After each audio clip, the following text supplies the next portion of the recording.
I'm Dr. Vilas Kanse, consultant physician at Kanse Hospital, Bhalki, and I'm also working as a specialist in Government Hospital, Bhalki. ಇವತ್ತಿನ ವಿಷಯ menopause effects G R D ಅಪಾಯ ಹೆಚ್ಚು ಆಗತ್ತೆ. ಅದು menopause ನಂತರ G R D ಅಪಾಯ ಹೆಚ್ಚು ಆಗತ್ತೆ. ಇದು ಹೇಗೆ ನಾವು ನಿರ್ವಹಿಸಬಹುದು ಅಂತ. ಮೆನೋಪಾಸ್ ಅಂತಂದ್ರೆ ಲೇಡೀಸ್ ಮಾಸಿಕ ಏನ್ ಮುಕ್ತಾಯ ಆಗತ್ತಲ್ಲ, ಅದರ ನಂತರ ಪೀರಿಯಡ್ ಏನಾಗಿರುತ್ತೆ ಅದು ಮೆನೋಪಾಸ್ ಅಂತಾರೆ. ಸೊ ಮೆನೋಪಾಸ್ ನಂತರ ತುಂಬಾ ಹಾರ್ಮೋನಲ್ ಚೇಂಜಸ್ ಆಗತ್ತೆ ಬಾಡಿಯಲ್ಲಿ. ಮೆನೋಪಾಸ್ ಅಲ್ಲಿ ಏನ್ ಎಸ್ಟ್ರೋಜನ್ ಇರುತ್ತೆ ಅದು ಕಡಿಮೆ ಆಗ್ಬಿಡತ್ತೆ. ಆಮೇಲೆ ಟೆಸ್ಟೋಸ್ಟೆರೋನ್ ಏನಿರುತ್ತೆ ಅದು ಹೆಚ್ಚಾಗ್ಬಿಡತ್ತೆ. ಸೊ ಇವು ಹಾರ್ಮೋನಲ್ ಚೇಂಜಸ್ ಸಲುವಾಗಿ ತುಂಬಾ ನಮ್ದು ಮಾಸಿಕ ಏನಿರುತ್ತೆ ಅದು ಬಂದಾಗ್ಬಿಡತ್ತೆ. ಆಮೇಲೆ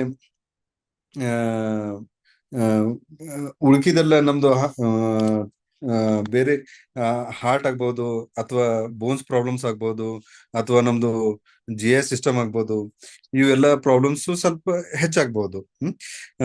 ಯೂಶಲಿ GRD ಅಂದ್ರೆ ಗ್ಯಾಸ್ಟ್ರೋಎಸೋಫೇಜಿಯಲ್ ರಿಫ್ಲೆಕ್ಸ್ ಡಿಸೀಸು. ಇದರಲ್ಲಿ ನಮ್ದು ನಾವು ಇನ್ನು ಊಟ ಮಾಡ್ತೀವಿ, ಊಟ ಮಾಡಿದ್ದು ಊಟ ಏನಿರುತ್ತೆ ಅದು ಕರೆಕ್ಟ್ ಜೀರ್ಣ ಆಗ್ಲ್ದಕ್ಕ ತಿರ್ಗಾ ಬಾಯಿಗೂ ಊಟ ಬರುತ್ತೆ. ಅದ್ರ ಜೊತೆಗೆ ಆಮ್ಲ ಅಂದ್ರೆ ಅಸಿಡಿಟಿ ಅದನ್ನು ಬಾಯಿಗೆ ಬರುತ್ತೆ, ಹಿಂದ್ಗಡೆ ಬಾಯಿಗೆ ಬರುತ್ತೆ. ಅಲ್ಲಿ ನಮ್ದು ಇಸೋಫೇಜಿಯಲ್ ಸ್ಪಿಂಕ್ಟರ್ ಅಂತ ಇರುತ್ತೆ. ಅಂದ್ರೆ ಸ್ಪಿಂಕ್ಟರ್ ಅಂತಂದ್ರೆ ಒಂದು ವಾಲ್ ತರ ಇರುತ್ತೆ, ಅದು ನಷ್ಟ ಆಗ್ಬಿಡತ್ತೆ. ನಷ್ಟ ಆಗ್ಬಿಟ್ಟ ಮೇಲೆ ಇದು GRD ಸಿಂಪ್ಟಮ್ಸ್ ಜಾಸ್ತಿ ಆಗುತ್ತೆ.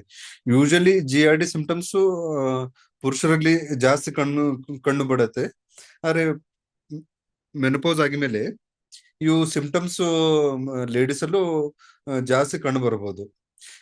ಮೆನೋಪಾಸ್ ನಂತರ ಯಾಕಾಗತ್ತೆ ಅಂತಂದ್ರೆ ಅಲ್ಲಿ ಈಸ್ಟ್ರೋಜನ್ ಏನಿರುತ್ತೆ ಅದು ಕಡಿಮೆ ಆಗತ್ತೆ ಮೆನೋಪಾಸ್ ನಂತರ, ಮತ್ತೆ ಟೆಸ್ಟೋಸ್ಟೆರೋನ್ ಜಾಸ್ತಿ ಆಗುತ್ತೆ. ಈಸ್ಟ್ರೋಜನ್ ನಮ್ದು ಹೊಟ್ಟೆಯಲ್ಲಿ ಅನ್ನ ಏನಿರುತ್ತೆ ಅದು ಬೇಗ ಕೆಳಗೆ ತಳ್ಳುತ್ತೆ. ಟೆಸ್ಟೋಸ್ಟೆರೋನ್ ಅನ್ನವನ್ನು ಧೀರವಾಗಿ ಕೆಳಗೆ ತಳ್ಳುತ್ತೆ. ಇದರಿಂದ ಟೆಸ್ಟೋಸ್ಟೆರೋನ್ ಜಾಸ್ತಿ ಆಗಿನ ಸಲಕ್ಕೆ ಅನ್ನವನ್ನು ಹೊಟ್ಟೆಲೇ ಇದ್ಬಿಟ್ಟು ಜೀರ್ಣ ಆಗಕ್ಕೆ ಟೈಮ್ ಆಗತ್ತಲ್ಲ, ಅವಾಗ ಅದು ರಿವರ್ಸ್ ಇಸೋಫೇಗಸ್ ಅಥವಾ ಇದರಲ್ಲಿ ಬಾಯಿಲಿ ಬರಬಹುದು. ಅದರಿಂದ ನಮ್ದು ಸ್ಪಿಂಕ್ಟರ್ ಏನಾಗುತ್ತೆ ಅದು ಸ್ವಲ್ಪ ವೀಕ್ ಆಗ್ಬಿಡುತ್ತೆ. ಸೊ ಇದು ಒಂದು ಮೇನ್ ಕಾರಣ GRD ಮೆನೋಪಾಸ್ ಅಲ್ಲಿ ಯಾಕೆ ಜಾಸ್ತಿ ಆಗತ್ತಂತ. ಮತ್ತೆ ಇನ್ನೊಂದು ಕಾರಣ ಅಂತಂದ್ರೆ ಮೆನೋಪಾಸ್ ನಂತರ ಕಾರ್ಟಿಸೋಲ್ ಅಂತ ಒಂದು ಹಾರ್ಮೋನ್ ಇರುತ್ತೆ, ಅದನ್ನು ಸ್ವಲ್ಪ ಜಾಸ್ತಿ ಆಗುತ್ತೆ. ಕಾರ್ಟಿಸೋಲ್ದು ಕೆಲಸ ಏನಂತಂದ್ರೆ ನಮ್ದು ಓವರಾಲ್ ಶರೀರ ಚೆನ್ನಾಗಿಡ್ಬೇಕಂತ, ಮತ್ತೆ ಅದ್ರ ಕಾರ್ಟಿಸೋಲ್ ಇಂದ ಊಟನೂ ಜಾಸ್ತಿ ಹೋಗುತ್ತೆ ನಮ್ಗೆ. ಸೊ ನಾವು ಜಾಸ್ತಿ ಮಾತ್ರೆಯಲ್ಲಿ ಊಟ ಮಾಡಿದಾಗೂ ನಮ್ಗೆ GRD ಲಕ್ಷಣ ಕಂಡು ಬಿಡುತ್ತೆ. ಯಾಕಂದ್ರೆ ಹೊಟ್ಟೆಲಿ ಅನ್ನ ಜಾಸ್ತಿ ಪ್ರಮಾಣದಲ್ಲಿ ಇದ್ದಿದ್ದಲ್ಲಿ ಜೀರ್ಣ ಆಗಕ್ಕೆ ತ್ರಾಸ ಆಗತ್ತೆ. ಅವಾಗ ಕೆಲವೊಂದು ಸ್ವಲ್ಪ ಊಟ ಇಸೋಫೇಗಸ್ ಮತ್ತು ಬಾಯಿಗೆ ಬರೋದು ಚಾನ್ಸಸ್ ಇರುತ್ತೆ. ಸೊ ಅದರಿಂದ ಆಸಿಡ್ನು ಅದ್ರ ಜೊತೆ ಹಿಂದೆ ಬರುತ್ತೆ.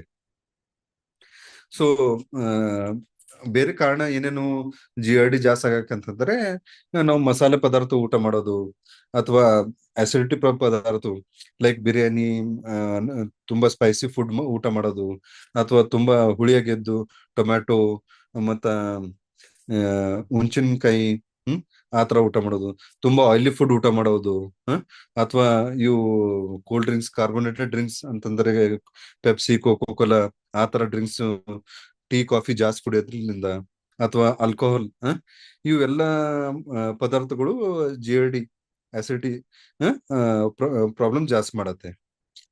ಇದಕ್ಕೆ ಪರಿಹಾರ ಏನೇನ್ ಮಾಡ್ಬೇಕಂತಂದ್ರೆ ನಾವು ಸ್ವಲ್ಪ ಸ್ವಲ್ಪ ಊಟ ತಕ್ಷಣ ಊಟ ಮಾಡ್ಬೇಕು. ಅಂದ್ರೆ ಸ್ಮಾಲ್ ಅಂಡ್ ಫ್ರೀಕ್ವೆಂಟ್ ಫುಡ್ ಅಂತ. ಸ್ವಲ್ಪ ಸ್ವಲ್ಪ ತಕ್ಷಣ ಊಟ ಮಾಡ್ತಾ ಇದ್ರೆ ನಮ್ದು ಅನ್ನ ಜೀರ್ಣ ಆಗಕ್ಕೆ ತುಂಬಾ ಸುಲಭ ಆಗುತ್ತೆ.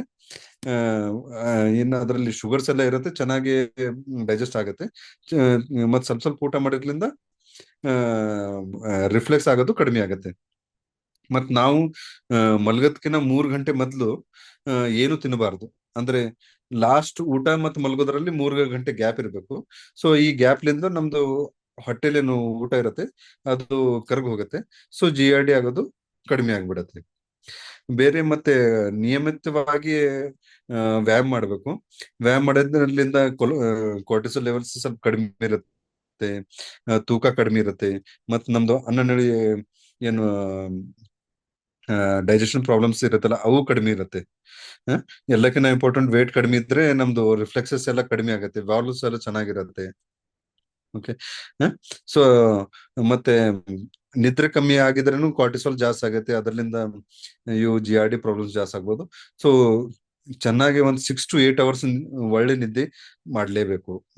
ಮತ್ ಪೇನ್ ಕಿಲ್ಲರ್ಸು ಲೈಕ್ ಬ್ರೂಫಿನ್ ಅಥವಾ ಡೈಕ್ಲೋಫಿನೆಕ್, ಇವು ಪೇನ್ ಕಿಲ್ಲರ್ಸು ನಮ್ಗೆ ಆ, ಆ, ನಮ್ದು GI ಸಿಸ್ಟಮ್ ಅಲ್ಲಿ ಇಂಬ್ಯಾಲೆನ್ಸ್ ಮಾಡಿ ಇದರ್ಲಿಂದ ನಮ್ಗೆ GERD ಅಥವಾ ಅಸಿಡಿಟಿ ಜಾಸ್ತಿ ಆಗಬಹುದು.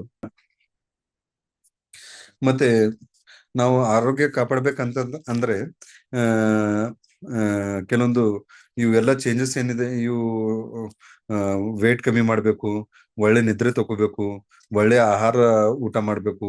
ಹ್ಮ್ ಆ, ಆ, ಒಳ್ಳೆ ಆಹಾರ ಊಟ ಮಾಡ್ಬೇಕು, ವೆಜಿಟೇಬಲ್ಸ್ ಮತ್ತು ಫ್ರೂಟ್ಸ್ ಜಾಸ್ತಿ ಊಟ ಮಾಡ್ಬೇಕು, ಮತ್ತೆ ಕಮ್ಮಿ ಕಮ್ಮಿ ಊಟ ಮಾಡ್ಬೇಕು. ಮತ್ತೆ ನಿದ್ದೆ ಮತ್ತೆ ಲಾಸ್ಟ್ ಊಟಲ್ಲಿ ಒಂದ್ 3 hours ಗ್ಯಾಪ್ ಇಡಬೇಕು. ಮತ್ತು ಧೂಮ್ರಪಾನ ಅಂದ್ರೆ ಸಿಗರೆಟ್ ಸ್ಮೋಕಿಂಗ್ ಅಂಡ್ ಆಲ್ಕೋಹಾಲ್ ಇದು ತುಂಬಾ GERD ಪ್ರಾಬ್ಲಮ್ಸ್ ಕಾಸ್ ಮಾಡತ್ತೆ. ಸೊ ಅವು ನಾವು ನಿಲ್ಲಿಸಬೇಕು. ಸೊ ಇವೆಲ್ಲ ಆ, ಚೆನ್ನಾಗಿ ಒಳ್ಳೆ ಡೈಟ್ ಮತ್ತೆ ಇವು ಲೈಫ್ ಸ್ಟೈಲ್ ಚೇಂಜಸ್ ಮಾಡ್ಕೊಂಡಿದ್ರೆ ನಮ್ಗೆ GERD ಸಿಂಪ್ಟಮ್ಸ್ ಕಮ್ಮಿ ಇರಬಹುದು.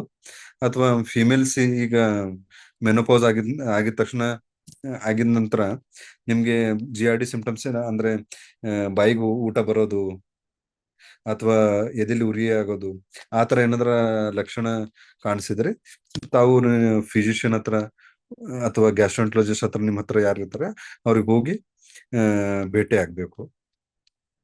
Okay, thank you.